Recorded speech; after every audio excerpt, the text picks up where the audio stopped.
시청자 여러분 안녕하십니까? 11월 26일 미국 주요 뉴스를 전해드리겠습니다. 트럼프 대통령이 추수감사절을 하루 앞두고 노스캐롤라이나에서 올라온 칠면조 고블과 와드를 사면하며 해마다 이어지는 백악관 명절 행사가 본격적으로 시작됐습니다. 칠면조 사면은 1940년대 미국 양계업계가 백악관에 칠면조를 선물하던 관행이 퍼지며 굳어진 행사로 대통령이 명절 식탁 대신 생명을 돌려준다는 상징이 담긴 전통으로 자리 잡았습니다.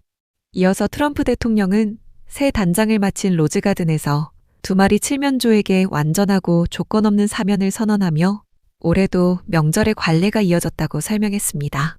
You ready? Gobble. Oh, there you go. I just want to tell you this very important. You are hereby unconditionally pardoned.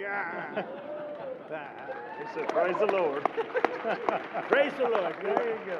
행사에서 그는 올해 칠면조 가격이 내렸다고 언급하며 명절 물가 안정에 정부가 노력하고 있다는 점을 강조하는 발언을 덧붙였습니다. 이어 백악관은 추수감사절 식탁 비용이 지난해보다 다소 내려갔다는 분석을 인용하며 여전히 높은 식료품 부담에도 정부가 개선 노력을 지속하고 있다고 밝혔습니다. 또 트럼프 대통령은 자당의 경제 치안 정책을 언급하며 최근 의회를 통과한 세제 재정 패키지가 생활비 문제 해결에 도움이 될 것이라고 말했습니다. 이와 함께 그는 민주당 인사들을 향한 비판도 내놓았고 지난해 사면된 칠면조가 서류상으로만 처리됐다며 정치적 신경전을 이어갔습니다. 고블과 와들은 농무부 선정 절차를 거쳐 백악관에 전달됐고 행사 전날에는 기자실을 걸어다니며 깃털을 펼치는 모습이 공개돼 눈길을 끌었습니다. 두 칠면조는 역대 사면 대상 중에서도 체격이 큰 편으로 전해졌으며 이후 특별보호농장으로 옮겨져 여생을 보내게 됩니다. 대통령은 행사에서 두 칠면조가 건강식단으로 길러졌다고 소개하며 이번 사면이 명절을 앞두고 가족과 공동체의 의미를 되새기는 자리라고 말했습니다. 다음 뉴스입니다. 미 내무부가 내년 1월 1일부터 적용되는 국립공원 출입제도 개편을 발표하며 트럼프 대통령이 추진해온 미국 주민 중심 접근이 어떤 방식으로 실제 제도에 반영되는지 구체적으로 설명했습니다. 새 제도에서는 아메리카 더 뷰티풀 패스를 미국 연방정부가 운영하는 공식 국립공원 온라인 시스템에서 바로 구매해 즉시 사용할 수 있는 디지털 형태로 전환해 현장에서 기다리는 시간을 크게 줄인다고 밝혔습니다. 이어서 군인용 시니어용은 물론 미국 초등학교 4학년 학생에게 1년 동안 무료 입장을 제공하는 4학년 패스도 모두 스마트폰에 저장해 간편하게 제시할 수 있는 방식으로 바뀝니다. 하지만 필요할 때는 실물 카드와 연동해 사용할 수 있어 전파가 약한 지역에서도 입장 절차가 끊기지 않도록 했습니다. 또한 내무부는 미국의 풍경과 자연유산을 강조한 새 디자인을 모든 연간 패스에 적용해 디지털과 실물 모두에서 동일한 시각적 형태를 보여준다고 설명했습니다. 그래서 미국 시민과 영주권자는 기존 수준의 합리적인 가격을 유지하지만 비거주 외국인은 더 높은 가격을 내도록 하는 새 요금 체계가 함께 시행됩니다. 특히 2026년부터 연간 패스는 미국 거주자 $80, 비거주자 $250로 구분되며 특정 인기공원 11곳에서는 연간 패스가 없는 비거주자에게 1인당 $100의 추가 요금이 부과됩니다. 이와 함께 대통령의 날, 국기 개항일과 트럼프 대통령 생일, 독립기념일 주말 등 2026년에는 미국 주민만 무료로 입장할 수 있는 날짜도 8차례 운영됩니다. 또 내무부는 한 장의 연간 패스로 오토바이 2대까지 인정하도록 규정을 바꿔 오토바이 여행객의 공원 접근성을 넓히는 방향으로 조정했습니다. 내무부는 새 요금 체계에서 확보되는 수익을 방문객 시설 보수와 서비스 개선에 직접 투입해 전국 공원의 운영 효율을 높일 계획이라고 밝혔습니다. 현장 직원들은 디지털 검증 절차에 맞춘 추가 교육을 받고 있어 내년부터는 입장 과정이 더 빠르게 이어질 것으로 보입니다. 다음 뉴스입니다.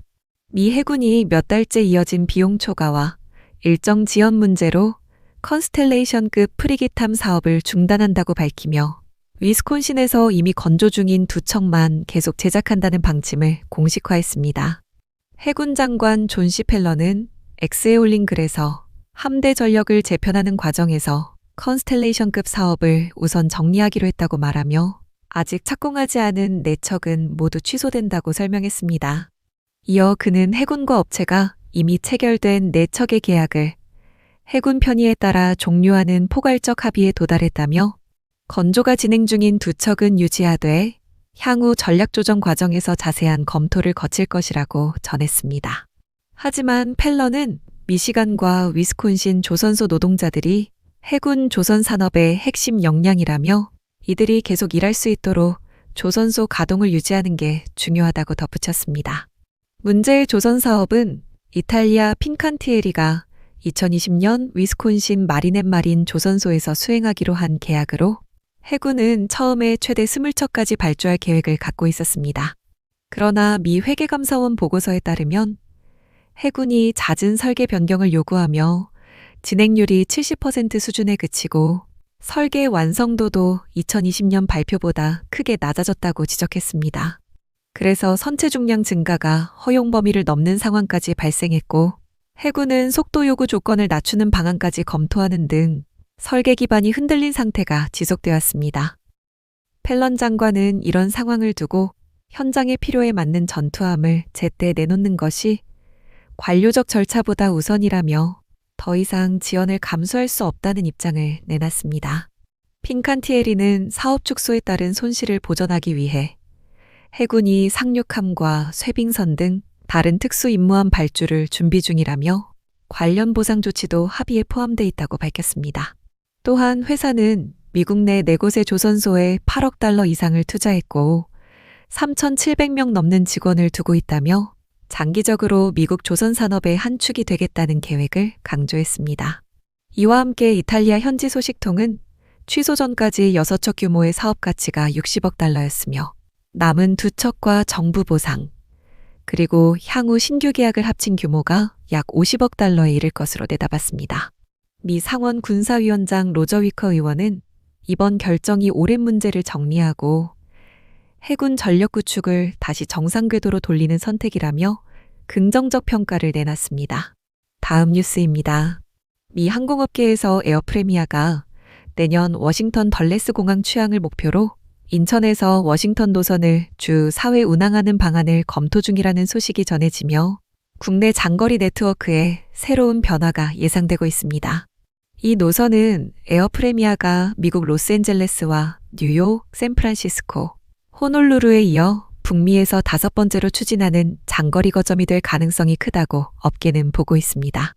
특히 워싱턴 DC는 정부와 기업 출장 수요가 꾸준한 도시라 가격보다 브랜드 신뢰도가 크게 작용하는 시장이라는 점에서 중형 항공사인 에어프레미아가 도전적인 선택을 한 것으로 해석됩니다. 이어서 회사는 기존 장거리 노선에서 운용 중인 보잉 787 드림라이너를 투입할 계획이며 프리미엄 이코노미 55석과 이코노미 253석 구성으로 장거리 승객 편의를 확보한다는 방침입니다. 또 기내 와이파이, 엔터테인먼트, 기본 수화물 제공 등 하이브리드 서비스 방식을 유지하면서도 대형 항공사 대비 경쟁력 있는 운임을 제시할 수 있다는 점도 강점으로 거론됩니다. 에어프레미아는 워싱턴이 유력 후보라는 사실만 인정했을 뿐 실제 취항 여부는 내부 검토 단계라며 아직 확정된 일정은 없다고 설명했습니다.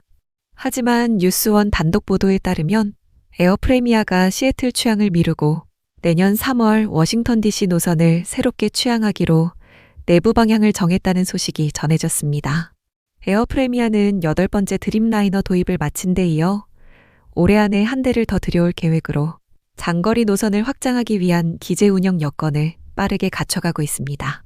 에어프레미아는 창립 3년 만에 흑자를 기록한 뒤 장거리 중심의 노선 전략을 강화해왔으며 북미 시장 확대를 위해 여러 도시를 동시에 검토하는 작업을 진행하고 있습니다. 회사는 내년 봄까지 북미 확장 계획을 확정할 예정이라며 워싱턴 노선 역시 그 일정에 맞춰 최종 결론을 내릴 수 있다고 전했습니다. 다음 뉴스입니다. 오늘 하와이에서 킬라우에아 화산의 37번째 분화가 이미 시작돼 9시간 넘게 용암 분수가 이어졌다고 미 지질조사국이 밝혔습니다. 당국은 이번 분화가 화산 남쪽 분화구를 중심으로 진행됐고 용암 기둥이 약 400피트 높이까지 치솟는 장면이 관측됐다고 전했습니다. 이어서 북쪽과 남쪽 분화구에서는 가스 기둥이 동시에 올라오며 지난 주말부터 나타난 잦은 넘침 현상이 결국 본격 분화로 이어진 것으로 분석되고 있습니다. 특히 이번 활동은 지난해 12월부터 이어져 온 1년의 분화 중 가장 길게 지속된 사례 중 하나로 기록될 가능성이 있습니다. 그리고 강한 용암 흐름으로 인해 분화구 주변에는 유리질 파편과 미세 화산재가 다량으로 떨어졌고 일부는 10마일 넘게 날아간 것으로 전해졌습니다. 이 때문에 고속도로 11번 주변에서도 화산 파편 낙하가 보고돼 운전자들에게 속도를 줄이고 주의 운행을 하라는 안내가 내려졌습니다. 또 화산가스 농도가 높아지면서 바람을 타고 인근 지역으로 번질 가능성이 있어 주민들에게 실외 활동을 줄이라는 경보도 함께 발령됐습니다. 분화가 마무리된 직후에는 규모 4.6의 지진이 화산 남쪽 사면에서 발생해 지반 변형이 계속 진행 중이라는 신호가 나타났습니다. 하지만 지진으로 인한 시설물 피해는 거의 없을 것으로 보인다고 미 지질조사국은 설명했습니다. 그리고 킬라우에아 칼데라 주변은 지반 균열과 낙석 위험이 높아 2007년부터 국립공원이 전면 폐쇄된 상태가 유지되고 있습니다. 당국은 현재 오렌지 코드를 유지하며 추가적인 분출이나 가스 증가가 있을 수 있다는 점을 계속 경고하고 있습니다. 미 지질조사국은 앞으로 며칠 동안 지진과 가스 방출이 반복될 가능성이 있다며 현지 주민과 방문객에게 상황 업데이트를 수시로 확인해달라고 안내했습니다. 마지막 뉴스입니다. 홍콩 뉴터리토리 지역에서 대형 주거단지 여러 동을 덮친 화재로 최소 13명이 숨지고 수십 명이 다치는 대참사가 발생해 현지 당국이 긴급 대응에 나섰습니다. 현지 시각 오후 3시 직전 타이포구의 공공주택 단지 왕푸코트에서 불이 시작됐고 외벽 공사에 쓰이던 대나무 비계와 방진망을 타고 불길이 빠르게 번진 것으로 알려졌습니다. 이어서 화재는 초고층 건물 7동 외벽을 따라 순식간에 치솟아 주민 수백 명이 한꺼번에 계단과 옥상 통로로 대피하는 혼란스러운 상황이 이어졌습니다. 소방당국은 구조 과정에서 소방관 1명이 숨졌다고 확인했으며 부상자와 연기 흡입 환자도 계속 늘고 있다고 밝혔습니다. 또 주민 약 700명이 집으로 돌아가지 못해 체육관과 지역 사회센터 등 임시 대피소로 이동한 상태이며 현장은 아직까지도 잔불 진화가 이어지고 있습니다. 불길은 어둠이 내려앉기 전 이미 홍콩 소방 대응 단계 중 최고 수준인 5단계 경보로 격상됐고 그 시점부터 소방차 120대 넘는 장비와 구급대가 대거 투입됐습니다. 현장에 있던 주민들은 외벽 전체가 불기둥처럼 타올랐다며 건물 사이로 검은 연기가 밀려 들어오면서 탈출이 쉽지 않았다고 전했습니다. 하지만 공사용 비계가 실제 화재 확산을 얼마나 빠르게 했는지 또 방진망이 불길을 가두는 역할을 했는지는 정밀 조사가 필요하다는 지적이 나오고 있습니다. 또한 이번 사고는 고밀도 주거 지역에서 외부 보수 공사가 진행될 때 화재 위험이 얼마나 커질 수 있는지를 다시 드러낸 사례로 거론되고 있습니다. 홍콩 당국은 화재 원인과 공사 구조물의 적정 배치 여부를 동시에 들여다보는 종합조사를 시작했다고 밝혔습니다. 그리고 단지 곳곳에서 구조대가 세대별 수색을 이어가고 있어 사상자 규모는 추가로 확인될 가능성이 있다고 당국은 설명했습니다. 왕푸코트 주변은 지금도 통제선이 유지된 가운데 주민들은 복구 일정과 거주 안전성 여부를 기다리며 임시 대피소에서 밤을 보내고 있습니다. 이상으로 오늘의 뉴스를 마칩니다. 시청해주셔서 감사합니다.